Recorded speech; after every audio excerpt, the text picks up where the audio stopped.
আসসালামু আলাইকুম রহমতুল্লাহ। আউযু বিল্লাহি মিনাশ শাইতানির রাজিম। বিসমিল্লাহির রহমানির রহিম। জি আলহামদুলিল্লাহ, সুম্মা আলহামদুলিল্লাহ। আজকে পবিত্র জুমাবার, গরিবদের জন্য ঈদের দিন এবং মুমিন মুত্তাকিদের জন্য খুব গুরুত্বপূর্ণ দিন। প্রিয় ভাই ও বন্ধুগণ, এই জুম্মার দিনে অসংখ্য অগণিত মানুষকে আল্লাহ সুবহানাহু ওয়া তাআলা ক্ষমা করে দিয়ে থাকেন এবং এই পবিত্র জুম্মার দিনের আমলগুলো খুব গুরুত্বপূর্ণ।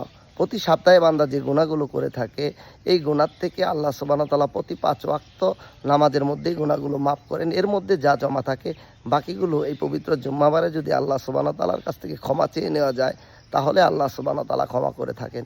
আর এই পবিত্র জুম্মাবারে প্রতি কদমে কদমে আল্লাহ সুবহানাহু ওয়া তাআলা ১ বছর নফল রোজা এবং ১ বছর নফল নামাজের নেক বান্দাদেরকে দিয়ে থাকেন।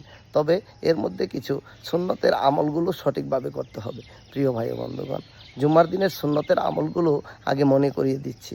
জুম্মার দিনের সুন্নতের আমলের মধ্যে সবচেয়ে গুরুত্বপূর্ণ হলো ফজরের নামাজ জামাতে আদায় করা।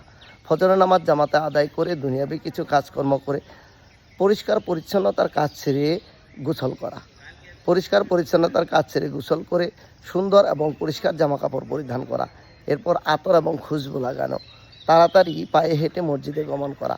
মসজিদে যাবার সময় অবশ্যই খেয়াল রাখতে হবে আমরা এক পথে যাব, আরেক পথে আসবো ইনশাআল্লাহ। সবসময় জিকিরে ফিকিরে চলবো, দুরুদের আমল করব।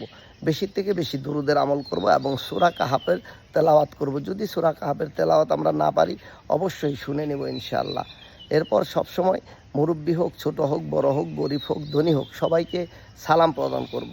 সালামের মাধ্যমে একে অপরের সাথে কুশল বিনিময় করব। আরেকটা জিনিস সবচেয়ে গুরুত্বপূর্ণ বিষয়, প্রিয় ভাই ও বন্ধুগণ, পবিত্র জুম্মাবারে আমরা বেশি থেকে বেশি দান করার চেষ্টা করব।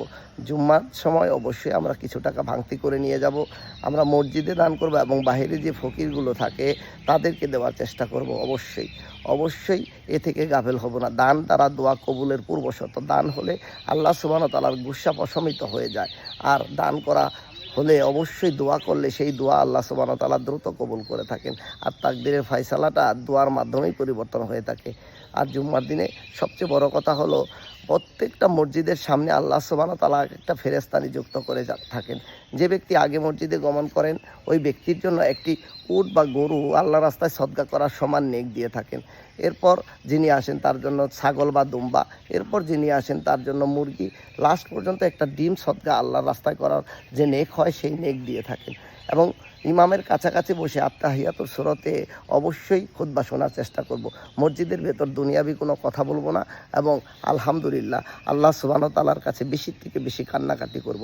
আসরের পর একটু দোয়া কবুলের সময়, ওই আসরের পরে একটু সময় হলেও মোরাকাবা করব। বসে মোরাকাবা করে আল্লাহ সুবহানাহু ওয়া তাআলার কাছে দোয়া চেয়ে নেবে, চোখের পানি ছেড়ে দিয়ে। প্রিয় ভাই ও বন্ধুগণ, অপরকে ক্ষমা করতে শিখব। কেউ যদি ভুল ত্রুটি করেও থাকে, আমি যদি প্রতিশোধ নিতেও পারি, তারপরেও আল্লাহ সুবহানাহু ওয়া তাআলার জন্য তাকে ক্ষমা করে দেব। ক্ষমা মহত্বের লক্ষণ, আর আল্লাহ সুবহানাহু ওয়া তাআলা ক্ষমাকারীকে পছন্দ করে থাকেন। আলহামদুলিল্লাহ, আজকে আপনাদের সামনে এই বক্তব্য রেখেই শেষ করছি। সবাই আমার জন্য দোয়া করবেন এবং একে অপরের জন্য দোয়া করবেন এবং বেশির থেকে বেশি দুরুদের আমলের কথা আবার মনে করিয়ে দিচ্ছি।